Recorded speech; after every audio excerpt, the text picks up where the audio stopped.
Assalamualaikum warahmatullahi wabarakatuh. Terima kasih sidang hadirin yang masih lagi bersama dengan channel seadanya. Baiklah, sidang pada malam ni kan dalam format yang agak baru.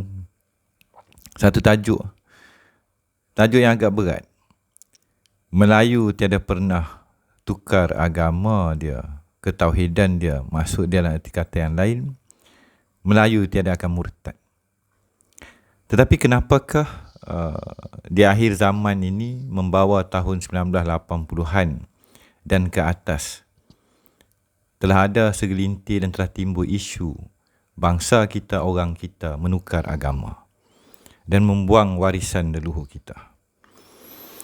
Jadi isu yang saya ketengahkan ini bukanlah dakwaan semata. Sekali lagi bukan sembang kari. Diambil daripada kajian Residen British dikeluarkan pada 1908 kalau tak silap saya. Ini ada cerita ada dalam sidang video buku saya Isa Ruhullah di Dunia Melayu. Jadi kita tengok kalau kita baca kat sini Modern Nation from the Lost 10 Tribe of Israel. Anyone who has been drawn into a discussion with a supporter of the Anglo-Israel theory will doubtless understand from the type of argument used how it come about that no Malay is ever converted to Christianity. Jadi isu pada malam ni, kenapa muncul perkataan 10 Bani Israel yang hilang atau yang ke-10 dan Anglo-Israel teori, dan kenapa dikaitkan dengan tiada Melayu yang menukar agama kepada Kristian. Jadi isu kita pada hari ini kan, orang kita tukar agama, orang kita lupa daratan, orang kita berpolitik gaduh, tidak menghormati orang tua, yang tua tak hormat yang muda tak hormat yang tua, yang sedang berlaku dalam masyarakat kita pada hari ini.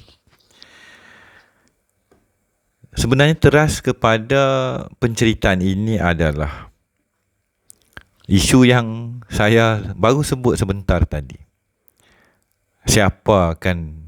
Apakah maksud dia ahli kitab? Kerana isu tidak menukar agama. Walaupun dijanjikan, dijajah, terjajah, kalah, lari, empire, tumbang dan gaib. Orang Melayu tidak akan menukar agama. Tapi isu dia sebelum beragama Islam, agama apa orang tanah Melayu kan? Ada isu ni ada. Isu ni saya akan terangkan dalam serpihan, saya terangkan dalam babak pertama buku Isa Ruhullah. Babak kedua, naskah keduanya termasuk cerita Ulit Mayang pun ada kelewatan atas dasar security issue dan kegiatan saya yang di tengah-tengah kegiatan yang sedang saya jalankan di dalam isu proklamasi orang Melayu. Jadi insya-Allah kalau kita memahami jiwa yang terpalit dengan agama yang mereka bawa dan dunia leluhur kita yang saya takrifkan, telah saya buktikan pada babak pertama naskah pertama ini, sesungguhnya orang Melayu itu adalah yang dimaksudkan ahli kitab tadi. Jadi selingan sekali lagi, salamnya di dalam bahasa Melayu, kitab kehidupan orang Melayu, Malay Fleet dan Isa di dalam kosmologi orang Melayu dan konsep ketuhanan Maryam, Sulaiman dan Daud, termasuk isu Kedah Tua. Maka anak-anak bangsa pada hari ini terlena dan tergoda, hilang teras dan hilang jati diri. Tidak dapat membezakan kebenaran, tipu daya dan mengikut hawa nafsu. Cerita kita orang Melayu ni, dia pelik. Kerana umpama kita baru bangun daripada tidur yang panjang.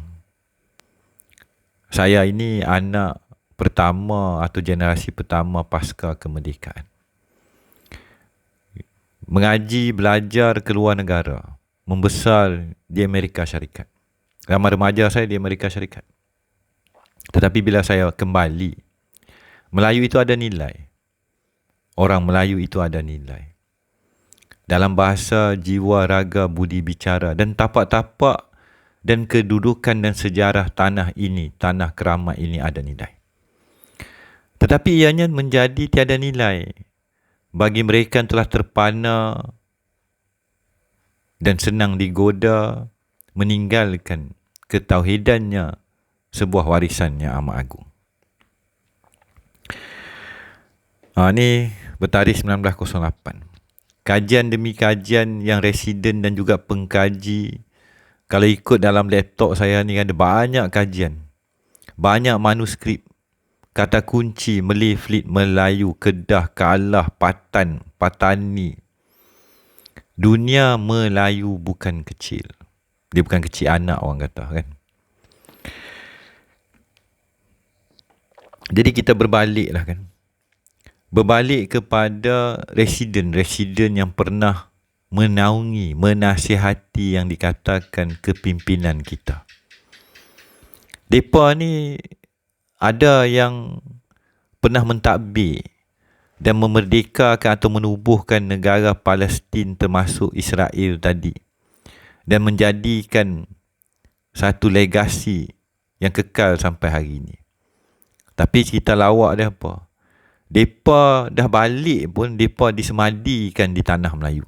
Ni apa cerita? Dalam video saya terdahulu yang telah dipadamkan dan telah di-hijack dan digodam.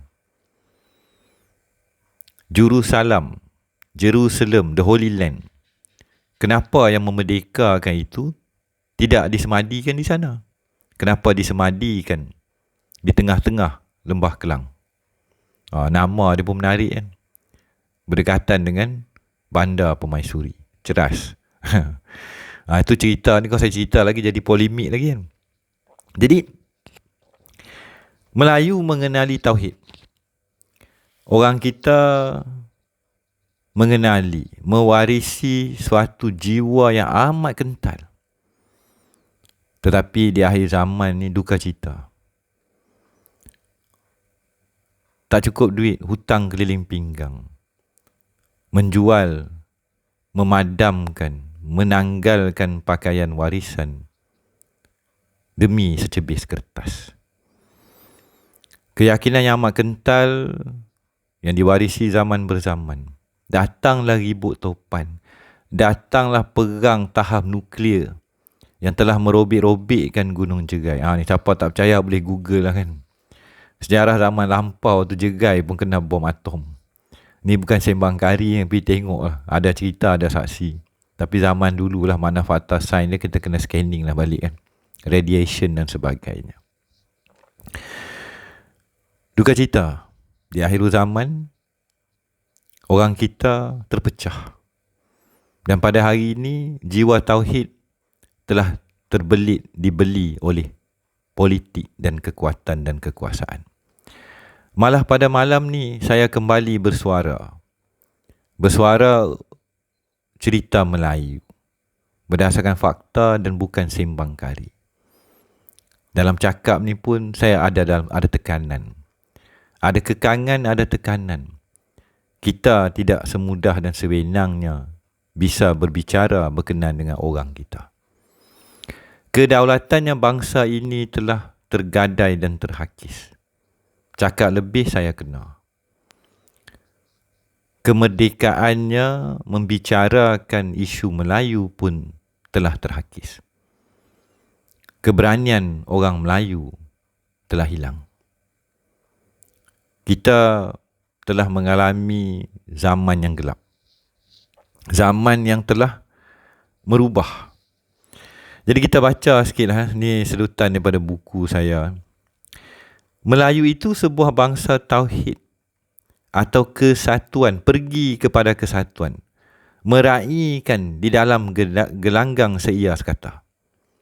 Esa yang amat kuat berbanding dengan bangsa lain di muka bumi.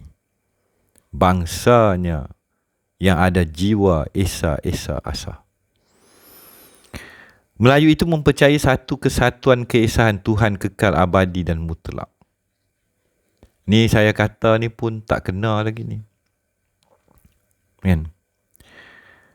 Ini saya ambil nukilan dan pandangan saya berkenaan dengan kajian residen. Itulah bermulanya akan perihal kenyataan beliau selaku yang telah duduk, memerintah dan mengkaji akan orang Melayu dan alam Melayu, tanah Melayu ini. Tapi pada hari ini, malam ni kan, nama tanah Melayu yang amat langka, amat purba. Melaya pun nama lama. Melaland, Semenanjung Emas telah hilang. Hari ini nama kita Malaysia. Referendum orang kita terhadap nama ini pun kita tidak faham. Semudah tamadun dan zaman dan sejarah ribuan, ratusan ribu tahun, malah jutaan tahun yang ada di tanah Melayu, hilang tergadai, nama tinggal kenangan. Tanpa kita mengenali akan teras kepercayaan dan intipati kepercayaan Melayu kita ini, maka bagaimanakah hendak kita membandingkan dengan kisah dan penceritaan Isa Ruhullah yang telah difahami oleh sekalian leluhur kita dan tidaklah perlu mereka menukarkan agama. Di dalam buku beliau tersebut dinyatakan bahawa Melayu itu tiadalah dapat menerima konsep Trinity. Melayu memahami akan kedudukan malaikat, demon, kosmologi dan filosofi Kristian. Kita rujuk dan kita faham bahawa beliau adalah graduan College Trinity di dalam sejarah pengajian beliau. Ini R.J. Wilkinson. Kalau orang kita tak faham jiwa, konsep dan sejarah sebenar Isa Ruhullah, dulu dah ramai orang kita tukar agama.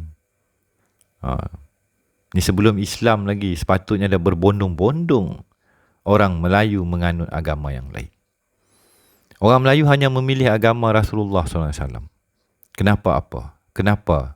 Kerana adakah hanya kerana sultan atau raja berkalih agama dan kita berkalih? Kalau ikut kajian residen tak masuk akal. Cerita tu tak betul. Ada rahsia, ada kefahaman. Melayu bukan mengikut-ikutan. Melayu bukan kaki ikut cerita orang. Kita orang kerah. Kita orang hutan. Kita orang alam beralam. Kita orang pawang, panglima, penglipu lara, dewata raya. Kita kenal, kita tahu sebuah hakikat yang amat berat. Jadi berbagailah cerita ni ada dalam naskah saya. Yang menarik dia, saya ada bukti, saya ada fakta. Kekuatan dalaman tauhid sejati yang ada di dalam jiwa-jiwa Melayu ini telah mereka takrifkan adanya kesamaan dengan yang dimaksudkan Sabah-Sabain. Dai Sabir Der Sabismus Sabain. Ni Profesor Chowalson. Daripada mereka kaji agama Yahudi, Islam, Kristian, Majusi, Magian dan segala agama-agama yang langka. Apa dia agama orang Melayu? Apa dia pegangan orang Melayu? Ini masih tersorok sampai hari ini. Tapi saya dah buka lah sikit-sikit. Sebab sedikit di dalam naskahnya tadi. InsyaAllah kita akan bersambung kembali. Wabillahi taufiq wa hidayah. Assalamualaikum warahmatullahi wabarakatuh.